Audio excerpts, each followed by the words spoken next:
এবার বেগম রোকেয়াকে মুরতাদ ও কাফির লিখে পোস্ট দেওয়ায় সামাজিক যোগাযোগ মাধ্যমে তোপের মুখে পড়েছেন রাজশাহী বিশ্ববিদ্যালয়ের সহযোগী অধ্যাপক খন্দকার মোহাম্মদ মাহমুদুল হাসান। যেদিন নারী শিক্ষা, নারী অধিকার, মানবাধিকার এবং নারী জাগরণে অসাধারণ অবদানের স্বীকৃতিস্বরূপ দেশের 4 বিশিষ্ট নারীকে বেগম রোকেয়া পদক তুলে দিলেন প্রধান উপদেষ্টা, ঠিক সেদিনই নারী জাগরণের এই অগ্রদূতকে নিয়ে বিরূপ মন্তব্য করে তুমুল সমালোচনার জন্ম দিয়েছেন রাজশাহী বিশ্ববিদ্যালয়ের এই শিক্ষক। সোমবার বেগম রোকেয়া দিবসে নিজের ফেসবুক অ্যাকাউন্ট থেকে দেওয়া এক পোস্টে তিনি লেখেন, আজ মুরতাদ কাফির বেগম রোকেয়ার জন্মদিন। শিক্ষকের এমন মন্তব্যে ক্ষুব্ধ প্রতিক্রিয়া জানিয়েছেন নানা স্তরের মানুষ।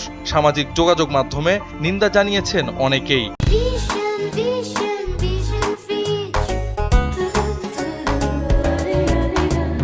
প্রতিবাদ জানিয়ে রাজশাহী বিশ্ববিদ্যালয়ের শিক্ষার্থী পরমা পারমিতা বলেন, বেগম রোকেয়া ছিলেন উপমহাদেশের নারী শিক্ষা ও মানবিক মূল্যবোধের অন্যতম পথিকৃৎ। তিনি কখনোই ধর্মবিদ্বেষী ছিলেন না, বরং অন্ধ কুসংস্কার, বৈষম্য ও অজ্ঞতার বিরুদ্ধে লড়াই করেছেন, যা ইসলাম সহ সব ধর্মই সমর্থন করে।